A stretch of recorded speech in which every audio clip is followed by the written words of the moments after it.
What exactly is prophecy? Is it a secret revealed from a hidden authority or a plan in place for a hidden agenda? All across the globe, and the US is no exception, millions of people flock to pulpits, parlors, and platforms in search of secret wisdom and hidden knowledge. From individuals who have claimed to have divine or special insight into a world that the ordinary person simply does not. In today's conversation, we're going to unpack the fatal flaws of prophets, prophecy, and the people who believe in them. And by the end, hopefully we'll have a better understanding of the fallacious thinking that supports such fraud and the practical tools we have at our disposal to separate truth from fiction. So let's start here. What exactly is prophecy? A prophecy is simply a claim that someone possesses special knowledge, usually supernatural, that allows them to forecast future events. Stripped of any divine premise, it reduces to an unverifiable prediction presented as if it came from hidden sources, often phrased vaguely so it can be shoehorned onto many outcomes, and then shielded from disproof by retrospective reinterpretation or appeals to metaphor. In other words, prophecy is a storytelling device dressed up as insider intel on tomorrow, but with zero requirement for clear criteria, time-stamped records, or falsifiable language. Let's unpack why we're drawn to prophecy, and I want to highlight 8 key cognitive biases here. The first one is patternicity and apophenia. We have a built-in drive to spot patterns even when none exist. So a random sequence like 4, 8, 15, 16 could look meaningful once we've attached a prophecy label to it. For example, 4 plus 8 equals 12. 12 plus 15 equals 27. 27 plus 16 equals 43. 4 plus 3 equals 7. Wow, we're at the perfect number. 4 represents tribulation and 3 represents agreement. So when trouble meets agreement, we get perfection. There's also confirmation bias. We notice the hits and often ignore the misses. If someone says a great leader will fall, we'll remember Caesar's death and forget all of the other great leaders who are still around. How do you know which great leader was the one that was supposed to fall? There's also hindsight bias. After an event happens, we inflate how predictable it was. Of course, the prophecy said it, we think to ourselves, even though before the fact, the prophecy was too vague to act on. There's also authority bias. If our community or an admired figure endorses a prophecy, we give it extra weight, no questions asked. A celebrity pastor tweet feels more true than a matched data analysis. And let's not forget narrative fallacy. We create a story arc, chaos, prophecy, resolution. That neat storyline comforts us, even when reality is messy and uncooperative. Oh, and then there's uncertainty reduction and loss aversion. Ambiguity is painful. A prophecy, however flimsy, offers at least the illusion of control. I know what's coming. We'd rather cling to that than admit we're guessing. There's also social proof and groupthink. If everyone around us believes a prophecy, dissent feels isolating. We adopt the collective belief, reinforcing the prophecy's status, even if it was baseless to start. And let's not forget optimism and pessimism bias. Positive or negative prophecies play into our hopes and fears. We remember the one warning of doom or the one promise of salvation that aligned with our mood. Now, at the end of the day, all of this brings us to an empty fulfillment loop. Because prophecies are vague, can be reinterpreted after the fact, and rely on our biases to fill in details, they create a closed loop. The prophecy comes true because we've been wired to make it so. Let's take a look at a few contemporary case studies. There was the Millerite Great Disappointment in 1844. What was prophesied? Prophet William Miller, a Baptist pastor turned amateur biblical calculator, made a claim using his interpretation of Daniel's 2300 days prophecy. He announced Christ would return on October the 22nd of 1844. Reasonable. Thousands of followers sold businesses, gave away possessions, and camped on hilltops awaiting the second coming. What actually happened? October the 22nd dawned. No clouds parted, no trumpets sounded. Bereft and humiliated, many believers quietly drifted away. Some regrouped, reinterpreting the date as Christ's entrance into the heavenly sanctuary rather than earthly return. At that moment, pulling on the same bullshit that got them here in the first place. Let's highlight the key biases and tactics at work here. First, there's confirmation bias. Millerites clung to every sign, eclipses, wars, harvest failures, as proof they were in the terminal countdown, ignoring counter evidence all around them. There was also authority bias. Miller's earnest piety and the imprimatur of a few prominent pastors lent his arithmetic an air of divine certification. There's hindsight bias and retrofitting. After the date passed, adherents recast Miller's error as a deeper spiritual event, the start of a new heavenly phase. This kept the prophecy alive by stretching its meaning. And then, of course, the social proof and groupthink. Camp meetings and published testimonies amplified collective enthusiasm. Dissenters were marginalized, so very few voices warned, hey, maybe the math isn't mathing. But then there's also the 2012 Mayan doomsday scenario. What was predicted? The source of this was a misreading of the Mesoamerican long count calendar, which completes a 1,872,000 day cycle on December 21st, 2012. The claim was that this end of the cycle heralded either global catastrophe or radical transformation. Doomsayers spoke of pole shifts, planetary alignments, solar flares, even alien interventions. Millions of Christians across the globe thought that this was the signal that Jesus was returning. A Mesoamerican calendar, not a scripture. Let that sink in for as long as you need to.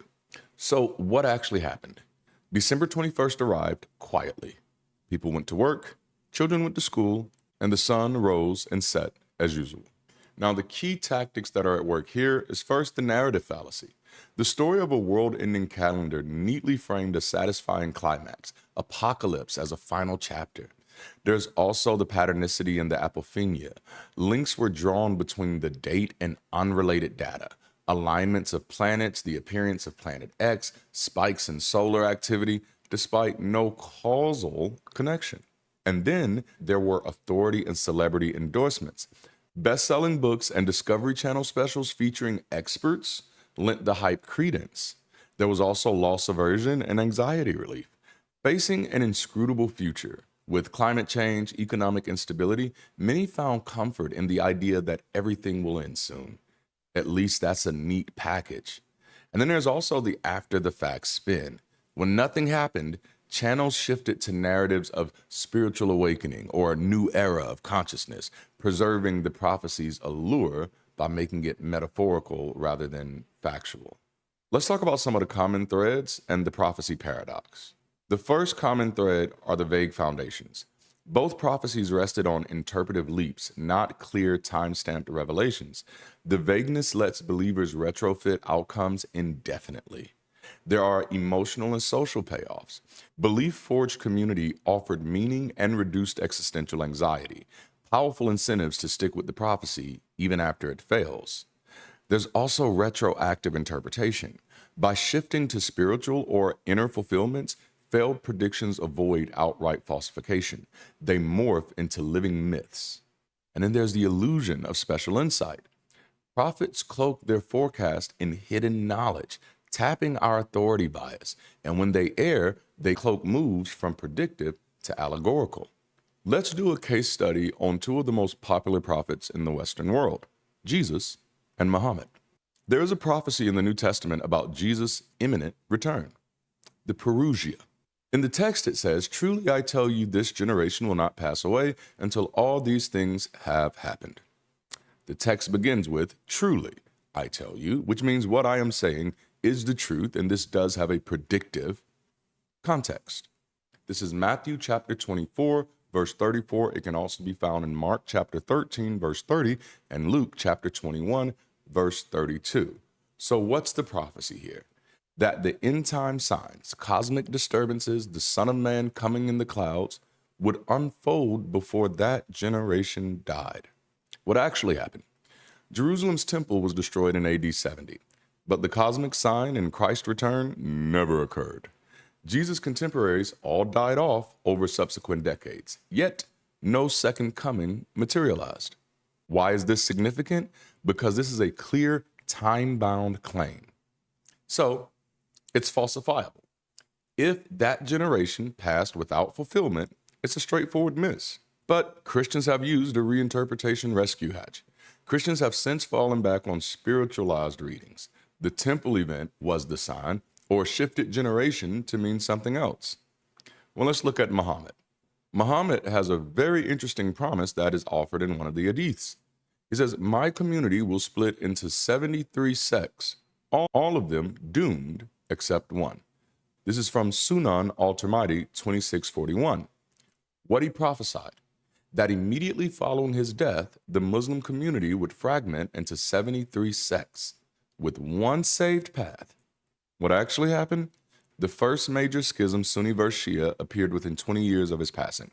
By the end of the Umayyad period, roughly 100 years later, dozens of theological and political sects had emerged, far more than 73. Today, estimates of distinct Muslim schools and sects range well into the hundreds.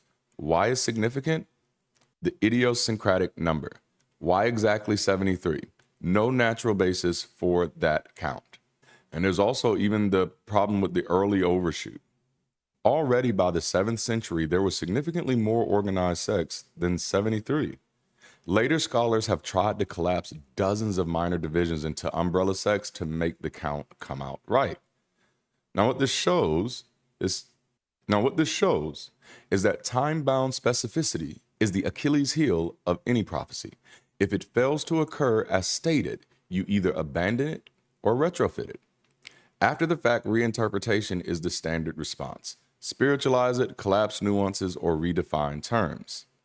Authority bias insulates believers. Because these figures are revered, their misfires get explained away rather than prompting wholesale skepticism. So now let's talk about the free will paradox. Prophecy is presented as certain future knowledge. At its heart, a prophecy is a declaration that event E will occur at time T. For it to count as true prophecy, it must be both definite, E will happen, not E might happen, and authoritative. We're meant to trust it as if it came from an infallible source. The second thing is free will is an open future. Free will, at least in the incompatibilist sense, requires that multiple futures genuinely remain open until choices are made. If you truly have freedom, then at time T, you could choose path A, B, C, D, or E, and neither is pre-ruled. If the prophecy is true at time T, then by definition, E must occur at T. If E must occur then at T, you cannot choose anything other than E without falsifying the prophecy. Therefore, either your choice is already determined, no real freedom, or the prophecy isn't certain and so isn't a prophecy in the strong sense. In symbolic form, let prophecy be, it is true that E happens at T. The truth condition for the prophecy requires E to happen at T. But if at T you could freely bring about anything other than E, then the prophecy would be false. So you can't have both true prophecy and genuine openness to anything other than E. One side must go. So let's talk about a few ways that they attempt to reconcile this and why it often fails. The first strategy is conditional prophecies. So if you do X, then Y will happen. Well, if you would have done this, then this would have happened. This fails because now it's not a pure prophecy, but a prediction with a built-in caveat. No certainty unless conditions are met. At most, this would be a vague variable prediction, not a valid prophecy. Another strategy is middle knowledge, also known as Molinism. Now this fails because it posits foreknowledge of what would happen under any choice, but that still implies the prophet knows your choice in advance, so your freedom is illusory or pre-anchored. The third strategy that I want to highlight is open theism, or a future contingent view. This one stumbles because it claims the future is partly unformed. Prophecies are really insights into current trends, not absolute certainties. So again, they lose prophetic status. Now, the true elephant in the room for this conversation is that belief in the prophetic leads to a fatalist conclusion. True prophecy leads to fatalism. If it's going to happen, then nothing you do can actually stop it. True freedom makes prophecy impossible. If you can change course, no one can know for sure what you'll choose. So either way, prophecy collapses into a vague, non-falsifiable story if you preserve choice, or a deterministic script if you preserve certainty, in which case choice is just an illusion. So what does this tell us? Prophecy and free will are logically incompatible. You cannot coherently claim both you're free to choose and I know exactly what you'll choose. Any attempt to save prophecy either strips it of its predictive teeth or robs us of genuine agency. Now, let's unpack the problem with believing in prophets. First, there's a dependency on unfounded authority. In every tradition, a prophet claims to speak for the gods. Remove that premise, and there's no ground for accepting their special insight. Epistemic privilege vanishes. Without a supernatural channel, a prophet is just another person making guesses, and no more trustworthy than a random pundit. There's always vagueness and retrofitting, oracular ambiguity, if you will. Prophecies are almost always phrased loosely. A great ruler will fall. That vagueness means you can point to anything as fulfillment, which leads to after the fact editing. Once the world does something even slightly like the prophecy, believers cherry pick text, tweak translations, or invent backdated manuscripts. Consider falsifiability versus meaninglessness. If testable, it fails, pose a precise dated prophecy to be checked. Inevitably, it's wrong and the prophet is exposed as a fraud. If untestable, it's vacuous. Retreat to symbolic or spiritual prophecy, which by design can never be disproven. But then it tells you nothing concrete. Our brains love meaningful patterns, so we see fulfillments even in random events. Prophecies provide a story arc, order from chaos, which is appealing but has zero predictive power. A true prophecy implies that events are fixed, yet prophets often warn people to change their behavior. If people can alter the outcome, the prophecy wasn't certain in the first place. The bottom line? Prophet is a container word for vague predictions, retroactive spin, and appeal to hidden authority. Taken together, once you remove the hidden divine engine, the concept has no coherent referent outside of fiction, just like Jedi. A good rule of thumb is that if the authority is hidden, so is the agenda. So let's talk about the hidden cost of hidden knowledge. First, there's the allure of hidden knowledge itself. It's the illusion of ease, believing in a secret channel, the prophet knows. It feels effortless compared to the hard work of research, analysis, and critical processing.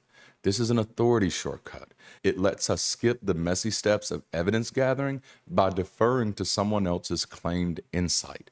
The consequence is we trade active inquiry for passive faith. This also leads to intellectual laziness and robs us of our unthought thoughts. When we expect truth to drop from on high, we never cultivate the habit of asking questions, pursuing anomalies, or connecting disparate facts.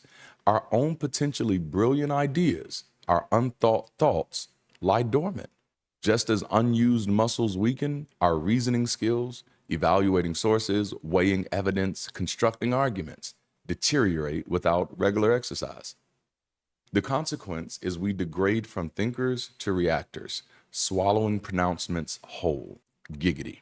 And a major hidden cost is collective knowledge, the stifling of our innovation. Societies flourish when many minds tackle a problem together. Prophetic claims concentrate attention on a single visionary and crowd out crowdsourced brainstorm. Communities rally around the prophet's message, isolating dissenters.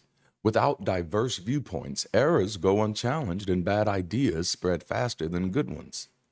The consequence is that progress slows, blind spots widen, real solutions get crowded out by charismatic hype.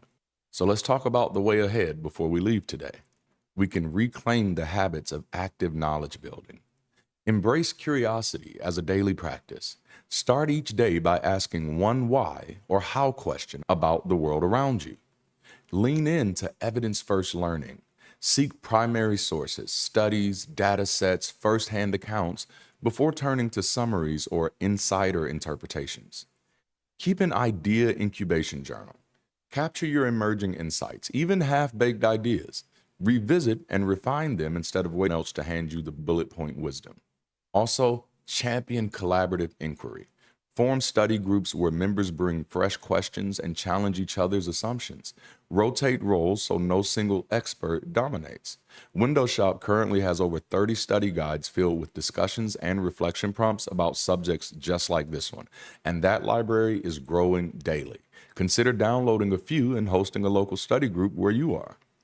And then also become a lifelong learner. Make learning a part of your weekly routine. A great way to do that is by tuning into our Sunday sessions right here on the channel every Sunday at noon. Now, how do we turn lazy thinking into intellectual empowerment? Number one, embrace uncertainty. Admit that you don't know. That gap is where genuine discovery begins. Number two, reward effort over answers. Celebrate the process of investigation, finding contradictory evidence, revising your view, not just landing on a truth. Hold prophecy to the same standard. When someone claims hidden insight, apply your skeptic's toolkit. Demand dated, falsifiable predictions and independent verification. If they can't meet it, shift focus back to collective, evidence-driven inquiry. True wisdom isn't a secret password you obtain from a prophet, a priest, or a guru.